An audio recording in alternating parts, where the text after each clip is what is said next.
વિદ્યાર્થી મિત્રો, આશા રાખું છું કે તમે બધાય મજામાં જશો. ઓકે, તો તમે જેમ જાણો છો કે આપણે ઉષ્માગતિશાસ્ત્ર ચેપ્ટરમાં લાસ્ટ આપણે સીપી અને સીવી વચ્ચેનો સંબંધ એવો એક ટોપિક જોયો હતો અને એક કોયડો સોલ્વ કર્યો હતો. ઓકે, તો હવે આપણનો ચેપ્ટરનો આગળનો ટોપિક છે એન્ટ્રોપી છે.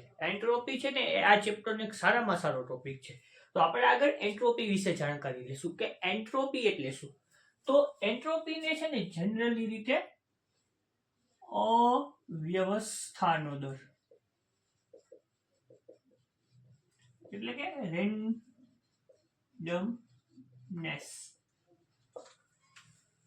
અવ્યવસ્થાનો દર એટલે કે રેન્ડમનેસ તરીકે ઓળખવામાં આવે છે. કે એન્ટ્રોપીને અવ્યવસ્થાનો દર અથવા તો રેન્ડમનેસ તરીકે ઓળખવામાં આવે છે. આ રેન્ડમનેસ શું હોઈ શકે? બરોબર, રેન્ડમનેસ શું હોઈ શકે? અવ્યવસ્થાનો દર શું હોઈ શકે? એને આપણે એન્ટ્રોપી તરીકે ઓળખવામાં આવે છે. જેમ કે તમે સમજી લ્યો કે એક રૂમ છે. ઓકે, એક આ ક્લાસરૂમ છે, એમાં તમે અલગ અલગ આ એ બી અને આ સી આ ઘણા બધા વિદ્યાર્થીઓ એક રૂમમાં છે. હવે રૂમમાં જો કોઈ પણ પ્રકારનો સર કે ટીચર હાજર નથી, કોઈ પણ લેક્ચરર હાજર નથી, તો તમારી બધાની અવ્યવસ્થાનો દર કેવો હશે? તમે છૂટા છવાયા છો, અહીંયા રખડતા હશો, હું રખડતા હશો, ત્યાં રખડતા હશો. પણ જેમ જ કોઈ ક્લાસમાં આવી ગયું, લેક્ચરર આવી ગયા, ટીચર આવી ગયા, તો તમે બધાય ભેગા થઈને બેસી જશો કે ભાઈ હાલો હવે બેન્ચીસમાં બેસી જવાય, કેમ કે હવે ટીચર આવી ગયા, હવે અવ્યવસ્થાનો દર ઘટી જાય. તો આ ખાલી મેં તમને એક્ઝામ્પલથી દર્શાવ્યું કે એન્ટ્રોપી એટલે અવ્યવસ્થાનો દર હોય કે જ્યારે કોઈ પણ વસ્તુ કોઈ હીટ હાજર ન હોય ત્યારે કંઈક અવ્યવસ્થાનો દર હોય. કઈ રીતે હોય? હવે આ મેં તમને એક ક્લાસરૂમના એક્ઝામ્પલથી દર્શાવ્યું કે એબીસી એમ 3 વિદ્યાર્થીઓ છે. બરોબર, ક્લાસરૂમમાં 3 વિદ્યાર્થીઓ છે અને એ રેન્ડમનેસ દર્શાવે છે, અવ્યવસ્થા દર્શાવે, કેમ કે કોઈ ટીચર હાજર નથી. અહીંયા બેચમાં વયા ગયા, ઓલી બેચમાં બેસી ગયા, અહીંયા વયા ગયા, પછી પ્લેન અહીંયાથી ઘા થતા હોય, એવું બધું થતું હોય ક્લાસમાં. જેમ જ ટીચર આવી ગયા તો ત્રણેય વિદ્યાર્થીઓ સંકળાઈને એક જ બેચમાં બેસી ગયા ભણવા માટે. ઓકે, તો આ જ વસ્તુ છે ને આપણી 3 અવસ્થા હોય. કઈ અવસ્થા હોય? એક ઘન હોય, એક પ્રવાહી હોય, એક વાયુ હોય. તો આપણે આ 3 અવસ્થા હોય ને એના માટે અવ્યવસ્થાનો દર જોવાનો હોય. અવ્યવસ્થાનો દર એટલે એન્ટ્રોપી જોવાનો હોય.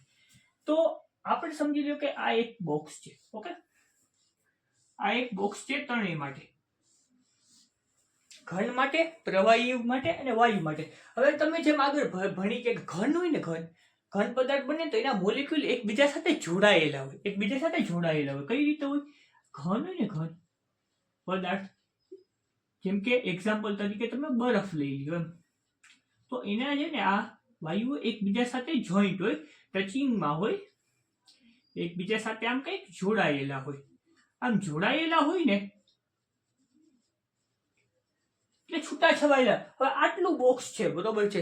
હવે આટલું મોટું બોક્સ છે, તો આમાં અવ્યવસ્થા શું? કાંઈ નહીં ને ભાઈ, અવ્યવસ્થા કાંઈ નહીં. બધા એકબીજા સાથે સંકળાયેલા છે, જોડાયેલા છે, તો અવ્યવસ્થાનો દર આમાં ઓછો. હવે પ્રવાહીમાં મારા દીકરા આમ છૂટા છવાયા, આ પાણી લઈ લો, જેમ કે આ બરફ છે તો આ પાણી લઈ લો, તો એમાં છૂટા છૂટા મોલેક્યુલ રખડતા. વાયુમાં તો ક્યાંય રખડતા હોય, ઠેકાણા જ ન હોય. વાયુમાં તો સાવ છૂટા, એટલે સૌથી વધારે અવ્યવસ્થાનો દર હોય ને તો વાયુમાં હોય. કઈ રીતે? કે ભાઈ ઘન છે, એમાં ક્યાંથી હોય અવ્યવસ્થાનો દર? કેમ કે બધે મોલેક્યુલ એકબીજા સાથે જોડાયેલા છે, બરોબર છે, અથડામણ કરે. પ્રવાહીમાં ન કરે, વાયુમાં તો સાવ ન કરે. ઓકે, તો અવ્યવસ્થાનો દર સૌથી વધારે આપણે જોવા જશું તો કેમાં થશે? વાયુમાં થશે, કેમ કે વાયુમાં સાવ છૂટા છવાયેલા, પછી પ્રવાહીમાં અને પછી ઘનમાં થશે. ઓકે, સૌથી ઓછો અવ્યવસ્થાનો દર કોઈ કહેવા મળે તો સોલિડ, લિક્વિડ અને ગેસ. ઘન, પ્રવાહી અને વાયુ. ઘન, પ્રવાહી અને વાયુ. ઘનમાં સૌથી ઓછું છે ને અવ્યવસ્થાનો દર હશે, પછી પ્રવાહીમાં હશે ને સૌથી વધારે વાયુમાં હશે. સૌથી ઓછો ઘનમાં, એનાથી થોડોક વધારે પ્રવાહીમાં, અને સૌથી વધારે વાયુમાં રહેશે. ઓકે, તો હવે એક નોટ આપણે લેવાનું છે. નોટ શું? કે 2 પોઈન્ટ તમારે યાદ રાખવાના છે. એ 2 પોઈન્ટ કયા છે? કે જો છે ને ડેલ્ટા એસ. એસ એટલે શું છે? એસ છે ને એન્ટ્રોપીનો સિમ્બોલ છે ને એસ છે, એન્ટ્રોપીનો સિમ્બોલ છે એસ, અને ડેલ્ટા એસ એટલે એન્ટ્રોપીમાં તફાવત S2 - S1. Okay, S2 - S1. હવે ડેલ્ટા એસ છે, ઓકે, ડેલ્ટા એસ છે એ ગ્રેટર ધેન 1 હોય ને, ગ્રેટર ધેન 1, ઓકે ઉભા રહ્યો, આપણે આ બાજુ લખીએ તો સારું છે કે ડેલ્ટા એસ છે ને ગ્રેટર ધેન 1 હશે ને એટલે એન્ટ્રોપીનો તફાવત 0 કરતા વધારે હશે, greater than 0. Okay, delta S greater than 0, delta S greater than 0 એટલે એન્ટ્રોપીનો તફાવત 0 કરતા વધારે હશે ને ત્યારે અવ્યવસ્થાનો દર છે ને એ પણ વધારે હશે.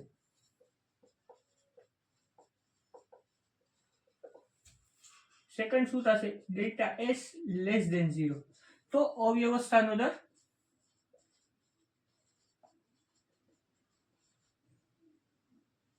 માં ઘટાડો થશે. એન્ટ્રોપીનો તફાવત છે ને 0 કરતા વધારે હોય તો અવ્યવસ્થાનો દર વધશે, અને ડેલ્ટા એસ એટલે એન્ટ્રોપીનો તફાવત 0 કરતા ઓછો હોય તો અવ્યવસ્થાનો દર માં ઘટાડો થશે. આ બે નોટ મેં એટલે લખ્યા કે આપણે છે ને અલગ અલગ એક્ઝામ્પલ આગળ જોશું ને એ MCQ માં અને દાખલામાં પૂછે છે, તો MCQ માં તમને પૂછી લઈએ, જેમ કે હું તમને બતાવું છું, આ બે પોઈન્ટ તમે યાદ રાખો, આપણે ખાલી આગળ જોઈએ છીએ. આટલી વસ્તુ તમને સમજાવવાની પહેલા કે એન્ટ્રોપી એટલે શું, એન્ટ્રોપી એટલે અવ્યવસ્થાનો દર, અવ્યવસ્થાનો દર કે મોલેક્યુલ છે ને છૂટા છવાયેલા ગમે ત્યાં રખડતા હોય. આપણી પાસે 3 અવસ્થા હોય, કઈ હોય, ઘન હોય, પ્રવાહી હોય, વાયુ હોય. ઘન અવસ્થા છે ને ઘન અવસ્થા એમાં આપણે જાણીએ છીએ કે જેમ બરફમાં તો બધાયના મોલેક્યુલ એકબીજા સાથે સાવ કનેક્ટેડ હોય, એકબીજાની નજીક બેઠા હોય એટલે ઈ ઘન હોય, એટલે એમાં અવ્યવસ્થાનો દર ઓછો હોય કે ભાઈ આટલી થપ્પી છે, હવે આમાં ક્યાંય જવા માટે જગ્યા જ નથી તો બિચારા ક્યાં જશે જઈને, આટલા આવડું રૂમ છે જઈને ક્યાં જશે એમ. પ્રવાહી છે આટલું રૂમ છે, 20 ની કેપેસિટી છે, 10 બેઠા છે તો ગમે યાર રખડશે ને. પ્રવાહી શું છે, 20 ની કેપેસિટી છે, 5 જ બેઠા છે તો બધાય ફૂલ રખડતા રહેશે. એટલે એ પ્રમાણે સૌથી ઓછો વ્યવસ્થાનો દર ઘનમાં હશે, એનાથી થોડોક વધારે પ્રવાહીમાં હશે, સૌથી વધારે જઈને વાયુમાં હશે. ઓકે, એટલી વસ્તુ છે. પછી આપણને ખબર છે, આપણે કહીશું કે એન્ટ્રોપીનું સિમ્બોલ એસ થશે એટલે એટલો તફાવત ડેલ્ટા એસ લઈ શકશું. તો ડેલ્ટા એસ છે ને, ડેલ્ટા એસ એ 0 કરતા વધારે છે ને એની કિંમત, એન્ટ્રોપીના તફાવતની કિંમત 0 કરતા વધારે છે ને તો અવ્યવસ્થાનો દર વધારે છે. આ તમારે નોટ કરવાનું છે. ડેલ્ટા એસ ની કિંમત લેસ ધેન 0 હશે તો અવ્યવસ્થાનો દરમાં ઘટાડો થશે. હવે આ બે વસ્તુ મેં તમને શા માટે લખાવી, એટલા માટે લખાવી કે આપણે છે ને આગળ આના ઉપરથી ઘણા બધા MCQ આવે, એ કેવા પ્રકારના આવે ને એ જ આપણે જાણવાનું છે, એના માટે આપણે આગળ વધીશું. આ બે વસ્તુ તમે નોટ કરી ને એનાથી આપણે કેવા પ્રકારના તમને MCQ આવે જણાવશું. કે પેલા તમને પૂછે કે આપણી પાસે ઘન છે, ઘન અવસ્થામાંથી આપણે પ્રવાહી અવસ્થામાં ટ્રાન્સફર થઈ, ઘન અવસ્થામાંથી આપણે પ્રવાહી અવસ્થામાં ટ્રાન્સફર કરવાનું છે, એટલે બરફમાંથી આપણે પાણીમાં રૂપાંતરણ કરવાનું છે. તો શું થશે, ડેલ્ટા એસ, ડેલ્ટા એસ માં વધારો થશે, ઘટાડો થશે, શું થશે? એટલે તમે વિચાર કરો, મોલેક્યુલ છે એક રૂમમાં, બરોબર, ફૂલ પેકોપેક છે, આજે ક્યાંય જઈ જ નથી શકતા, અને એમાંથી આપણે એને પ્રવાહીમાં એટલે ઓછા કરી નાખ્યા. 20 જણા છે, 20 ની કેપેસિટી છે, હવે ક્યાંય જઈ શકશે જ નહીં. 20 માંથી આપણે 10 ની કીધા તમે જવા દો ભાઈ, તમારું અહીંયા આપણી પાસે કાંઈ કામ નથી, તમે 10 જણા જોઈએ. હવે 10 જણા છે ને સીટ 20 છે, ઓલાને મન થયું હું અહીંયા જઈને બેસીશ, મને વાહે મજા આવે, મને આગળ મજા આવે, જેને જ્યાં મજા આવશે ત્યાં બેસે, તો શું થશે, ડેલ્ટા એસ ગ્રેટર ધેન 0 થશે. એટલે શું થશે, મેં નોટ કરાવ્યું હતું, અવ્યવસ્થામાં વધારો. આ વસ્તુ યાદ રાખવાની, તમને કોઈ MCQ માં પૂછી લે કે આપણે ઘનમાંથી પ્રવાહી અવસ્થામાં રૂપાંતરણ કરવાનું છે તો ડેલ્ટા એસ ની કિંમત શું થશે, તો ગ્રેટર ધેન 0 થશે. અવ્યવસ્થામાં શું થશે, વધારો થશે. એવી રીતે આપણે ઊંધું લઈ લઈએ, પ્રવાહીમાંથી ઘનમાં જશું, પાછા ઓલા 10 લોકોને બારે કઈ જતા નથી, 10 લોકોને પાછા બોલાવી લેશો, હાલ આવો ભાઈ તમારી જરૂર છે, બસ ખાલી છે, આવતા જાવ પેસેન્જર, હાલો રાજકોટ થી અમદાવાદ, અમદાવાદ થી રાજકોટ, હાલો આવતા રહ્યો. તો પાછા આપણે 10 જણાને ભરી લીધા, પેકો પેક બસ કરી નાખી, પેકો પેક. તો શું થશે, delta S less than 0, less than 0 થશે એટલે અવ્યવસ્થામાં ઘટાડો. રેડી છે ને.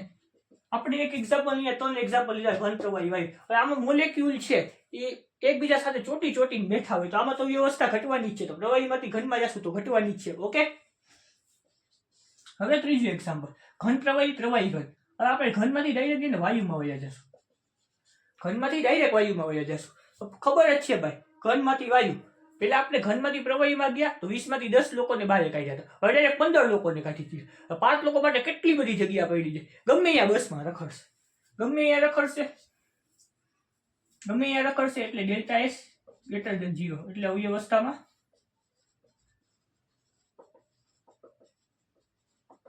વધારો થશે. એવી જ રીતે આપણે ઊંધું લઈ લેશું, વાયુમાંથી ઘનમાં. હવે આપણે જેટલા 15 લોકોને બહાર કાઢ્યા હતા એ કહેશું હાલો આવો, આપણી બસ ખાલી છે, હમણાં ઉપડવાની છે, તૈયારી છે, 10 મિનિટમાં ઉપડશે, ફટોફટ આઈ લાવો. એ બધા ફટોફટ આઈ લાવશે.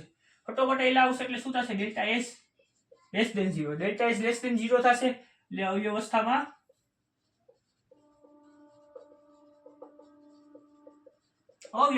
થઈ જશે આપણો ઘટાડો. ઓકે, અવ્યવસ્થામાં ઘટાડો થઈ જશે. પાંચમી વસ્તુ શું થશે? ઘનમાંથી પ્રવાહી, પ્રવાહીમાંથી ઘન, ઘનમાંથી વાયુ, વાયુમાંથી ઘન. હવે પ્રવાહીમાંથી વાયુ. હવે આપણી બસમાં 10 જ જણા બેઠા છે. 10 જણા બેઠા છે, બરોબર છે. એમાંથી આપણે 5 ને જવા દીધા. હાલો ભાઈ જવા દો, આપણે 5 જ રાખવા છે. નાની ટૂર કરવી છે, મોટી નથી કરવી. તો શું થશે? ડેલ્ટા એસ ગ્રેટર ધેન 0 અવ્યવસ્થામાં વધારો થશે ને ભાઈ. પ્રવાહી છે એમાં 10 જ લોકો હતા તો 10 લોકો એક જગ્યા બદલાવી શકે. 5 લોકો કેટલી બધી જગ્યા બદલાવી શકે? ઘણી બધી જગ્યા બદલાવી શકે. હવે ઊંધું કરી નાખશું, વાયુમાંથી પ્રવાહીમાં જશું. 5 જણા હતા, બરોબર. બીજા 5 ને બોલાવી લીધા, હાઈ લાવો, આપણે 10 ને લઈ જવું છે. હાલો 10 જણાને લઈ જવું છે ટૂરમાં, 10 ની કેપેસિટી. હાઈ લાવો. તો પાછું શું થશે? ડેલ્ટા એસ લેસ ધેન 0 અવ્યવસ્થામાં ઘટાડો. તો હવે આ 6 વસ્તુ તમારે યાદ રાખવાની છે. ગમે ત્યારે MCQ માં તમને પૂછી લે કે ભાઈ તમને આપી દીધું એક ઓપ્શન છે, મેં તમને એક ઉદાહરણ કે તમારી પાસે એક પ્રવાહી પાત્ર છે. બરોબર છે, પાણી છે. પાણીને આપણે કઈક હીટ આપીએ છીએ, ગરમ કરીએ છીએ, અને એને આપણે કઈક વરાળ સ્વરૂપમાં રૂપાંતરણ કરીએ છીએ. પાણીને આપણે હીટ આપીએ છીએ અને વરાળ સ્વરૂપમાં રૂપાંતરણ કરીએ છીએ તો ડેલ્ટા એસ છે ને, ડેલ્ટા એસ લેસ ધેન 0 થાય છે. તો આ પરિસ્થિતિમાં શું થશે? અવ્યવસ્થામાં વધારો થશે કે ઘટાડો થશે? તો તમારે તરત યાદ આવવું જોઈએ કે હા ભાઈ પ્રવાહી હતું. પ્રવાહીમાં મોલેક્યુલ છૂટા હોય, ઘન કરતા છૂટા હોય. તો વાયુમાં તો ઓર પણ છૂટા હોય. એક બસ છે એમાં ઘનવાળા 20 છે, 10 કાઢ્યા તો પ્રવાહી, અને એમાંથી 5 કાઢ્યા તો વાયુ. તો શું થશે કે હા ભાઈ પ્રવાહીમાંથી વાયુમાં જશે તો મોલેક્યુલ ઓર છૂટા રખડી શકશે. તો અવ્યવસ્થામાં તો ઘટાડો જ થવો જોઈએ ને ભાઈ. અવ્યવસ્થામાં ઘટાડો થશે. આ વસ્તુ યાદ રાખવાની છે. આ રીતે તમને કોઈ પણ MCQ પૂછી લે. ઓકે, તો હવે આપણે આગળ વધીશું. તો જેવી રીતે આપણે ઘન, પ્રવાહી, વાયુ ઈ ત્રણેયના એક્ઝામ્પલથી આપણે જોયા ને કે એન્ટ્રોપીમાં વધારો થાય, અવ્યવસ્થાના દરમાં વધારો થાય, ઘટાડો થાય. એવી રીતે બીજી 3 અલગ અલગ કન્ડિશનમાં પણ આપણે જોવાનું હોય. શું હોય કે પરમાણુય ક્ષમતામાં તો 1 મોલ O2 જેને આપણે S1 ધાર્યું અને 1 મોલ O3 જેને આપણે S2 ધાર્યું. તો આમાં શું થાય છે? S2 છે S1 કરતા વધારે છે. આપણે ડેલ્ટા એસ નો તફાવત લેશું તો શું થશે? કિંમત 0 કરતા વધારે આવશે.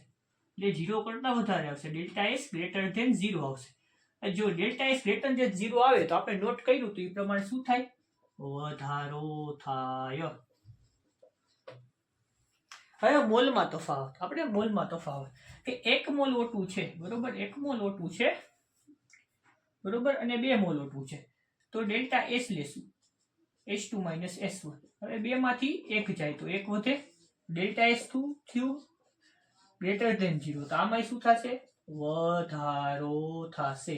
ઓકે, આ ખાલી એક્ઝામ્પલ છે. આ તમને બદલાવીને પણ આપી શકે. આ તો મેં મારા એક્ઝામ્પલ આપ્યા છે. તમને ઘટાડો પણ આપી શકે, કદાચ ઊંધું કરી નાખે. 2 મોલ O2 ને S1 કહી દે, 1 મોલ O2 ને S2 કહી દે, તો ઊંધું થઈ ગયું ને ભાઈ. માઇનસમાં વહી ગઈ ને કિંમત, તો ઘટાડો થઈ ગયો. તો એમ પણ તમને એક્ઝામ્પલ બનાવી આપે. એ તમારે માઇન્ડમાં રાખવાનું. આ બેઠે એક્ઝામ્પલ નહીં હોય. ઓકે, તાપમાનમાં તફાવત. હવે T1 ને 298 કેલ્વિન, એને S1 ધારી લીધું, T2 ને 315 કેલ્વિન.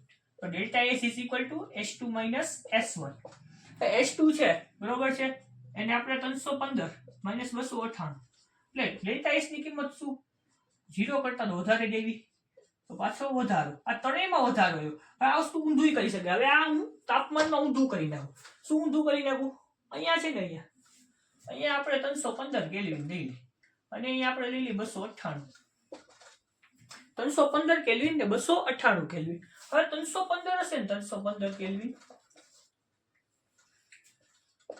298 માઇનસ 315 એટલે જવાબ માઇનસ માં જશે ડેલ્ટા એસ S0 તો શું થશે ઘટાડો થશે તો આમ કિંમત તમને બદલાવી પડ નાખે આ ત્રણેયમાં વધારો આવ્યો પછી મેં કિંમત બદલાવી તો ઘટાડો પણ આવી ગયો તો તમને અલગ અલગ કિંમત બનાવી આપશે એમાં તમારે delta S S2 minus S1 કરીને તફાવત જોવાનો કે 0 કરતા માઇનસમાં કિંમત આવે છે તો ઘટાડો છે પ્લસમાં કિંમત આવે છે તો વધારો હોઈ શકે આટલી વસ્તુ તમારે એન્ટ્રોપી માટે યાદ રાખવાની હવે આપણે આગળ એન્ટ્રોપીના સૂત્ર જોશું ઓકે સૂત્ર જોશું તો હવે આપણે આગળ વધીએ આપણે એટલું તો જાણ્યું કે એન્ટ્રોપી શું હોય કાંઈક અવ્યવસ્થાનો દર હોય એક અવસ્થામાંથી બીજા અવસ્થામાં જઈએ તો અવ્યવસ્થાનો કાંઈક દર હોય કાંક તો અવ્યવસ્થા દરમાં વધારો થાય તો અવ્યવસ્થાના દરમાં ઘટાડો થાય આટલી વસ્તુ આપણે એન્ટ્રોપી વિશે જાણીએ પણ હવે એન્ટ્રોપીનું સૂત્ર શું થાય તો એન્ટ્રોપીનું સિમ્બોલ થાય S is equal to Q by T શું થાય S is equal to Q by T S is equal to Q by T આવું કઈક સૂત્ર છે Q આપણું શું હતું ઉષ્મા હીટ ઓકે એ T એટલે તાપમાન અને S એટલે entropy okay S is equal to Q by T હવે આપણે તફાવત લેવાનું હોય જ્યારે ડેલ્ટા S તો Q by ડેલ્ટા T કરવાનું ઉષ્મા તો ઉષ્મા જ લેશે ઉષ્માનો તફાવત નહીં લેવામાં આવે પણ તાપમાનનો તફાવત લેવાનો તો આ સંબંધ શું થશે કે જ્યારે છે ને ડેલ્ટા એસ ચલે છે 1/ડેલ્ટા ટી જ્યારે છે ને તાપમાનના તફાવતમાં ઘટાડો થશે ને તો એન્ટ્રોપીનો તફાવત વધશે એટલે જો એન્ટ્રોપીના તફાવતમાં છે ને એન્ટ્રોપીના તફાવતમાં ઘટાડો થશે ને તો તાપમાનનો તફાવત વધશે આ વસ્તુ તમારે યાદ રાખવાની છે આનું ઇન્વર્સલી એટલે ઓપોઝિટ સંબંધ હોય એકબીજાને ઓકે આ આપણું કઈ એન્ટ્રોપીનું સૂત્ર થાય બીજી વસ્તુ આના માટે એ છે કે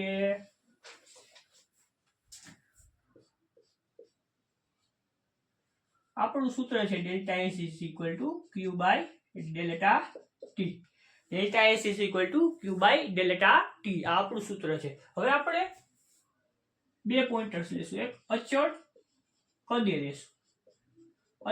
લેશું એટલે ડેલ્ટા એસ એટલે આના પગમાં QV ડેલ્ટા ટી હવે તમને ખબર છે QV ઇઝ ઇક્વલ ટુ આપણે ડેલ્ટા યુ લખી શકીએ જે આપણે એન્થાલ્પીનું સૂત્ર તાર્યું હતું કે શીખવું તો delta S is equal to delta U by delta T પર લખી શકીએ આ ક્યારે મૂકવાનો સંબંધ જ્યારે અચળ કદે તમને કીધું હોય કોઈ પણ દાખલામાં તમને કીધું અચળ કદે એન્ટ્રોપીનો ફેરફાર માટેનું સૂત્ર તમે delta you is equal to delta T અથવા તો QE બાય ટી જો તમને QE ની કિંમત ન આપેલી હોય તો તમને ઇન્ટરનલ એનર્જીનો તફાવત આપેલો હોય કાં તો તમે કેલ્ક્યુલેટ કરી શકો તો તમને એ વખતમાં યાદ આવવું જોઈએ કે ભાઈ આ સંબંધ આપણે મૂકી અને એન્ટ્રોપી ગણી શકીએ એવી જ રીતે અચળ દબાણે હોય તો આપણે ડેલ્ટા એસ બરોબર આપણું સૂત્ર Q અહીંયા નીચે પગમાં P મૂકી દેવાનું બાય ડેલ્ટા ટી તો આ વસ્તુ શું થઈ જશે ડેલ્ટા QP ની જગ્યાએ આપણે ડેલ્ટા H લખી શકીએ અને ડેલ્ટા ટી ઓકે QP ની જગ્યાએ આપણે ડેલ્ટા H લખી શકીએ બાય ડેલ્ટા ટી તો આ વસ્તુ તમે ધ્યાન રાખશો કે અચળ દબાણે delta S is equal to QP by delta T એટલે delta H by delta T તમે લખી શકો છો આ વસ્તુ તમારે ધ્યાનમાં રાખવાની છે ધ્યાનમાં રાખજો ઓકે કે આવા સંબંધ તમને દાખલા પૂછી લે તમને QP ની કિંમત તમે તો ગોટાળે ચડી જાવ ભાઈ Q ની કિંમત નથી આપેલી એમાં એન્થાલ્પીનો ફેરફાર કદાચ આપેલો હોય તો તમે આ સૂત્ર મૂકીને પણ તમે દાખલો ગણી શકો હવે બીજું એક સૂત્ર શું હતું એક આ થઈ ગયું બરાબર હું તમને સૂત્ર અરેન્જ કરી દઉં લાઈનમાં કેટલા એન્ટ્રોપીના હમણાં લગીને સૂત્ર થયા પેલું સિમ્પલ સૂત્ર delta S is equal to Q by delta T બીજું આપણું સૂત્ર શું થઈ ગયું થોડાક અક્ષર છે ને મારા ડોક્ટર જેવા છે એટલે સાચવી લેજો પ્રિસ્ક્રિપ્શન લખતા હોય ને બોલાવે તો delta S is equal to Q by delta T. બીજું સૂત્ર શું થયું કે આપણે અચળ કદે એન્ટ્રોપી લીધી. અચળ કદે લીધી ને તો delta S is equal to QV by delta T. QV by delta T થયું. ઓકે, તો ક્યુવી ની જગ્યાએ આપણે ડેલ્ટા યુ મૂકી શકીએ. Delta U by delta T આ વસ્તુ થઈ ગઈ. હવે અચળ દબાણે આપણે વસ્તુ કઈ તો delta S is equal to QP by delta T થયું. ક્યુપી છે તો delta H by delta T થઈ ગયું. રેડી છે? Delta H by delta T થઈ ગયું. ચોથું સૂત્ર એક શું જોવાનું, delta S is equal to છે ને આપણે ડેલ્ટા એસ નિપજ માઇનસ ડેલ્ટા એસ પ્રક્રિયક. આ એક ચોથું સૂત્ર યાદ રાખવાનું. શું છે કે ભાઈ આપણે ક્યારે ડેલ્ટા એસ તો તફાવત લેતા કોઈ પણ રિએક્શન માટે કોક તમને આખી રિએક્શન આપી દીધી છે, આખી રાસાયણિક પ્રક્રિયા આપી દીધી છે, રાસાયણિક પ્રક્રિયા આપી દીધી છે અને એનો આપણે એન્ટ્રોપીનો તફાવત કાઢવાનો છે. તો જે નિપજ બિંદુ છે ને એમાંથી પ્રક્રિયક બાદ કરવાનો એટલે ડેલ્ટા એસ તો આપણને તફાવત મળી જાય. આ ચાર સૂત્ર છે ને હમણાં તમારે એન્ટ્રોપી માટે બેસિક યાદ રાખવાના છે. બીજા આગળ અલગ અલગ પ્રક્રિયા માટે આવશે ને એ આપણે નેક્સ્ટ લેક્ચરમાં જોશું. ઓકે, આજના માટે આટલું ઘણું. તમને જો ન સમજાણું હોય તો એકવાર લેક્ચર પાછો રિપીટ કરી લેજો, લખી લેજો, અને કંઈ પણ ન સમજાણું હોય તો કમેન્ટ બોક્સમાં કમેન્ટ કરજો. Okay, thank you.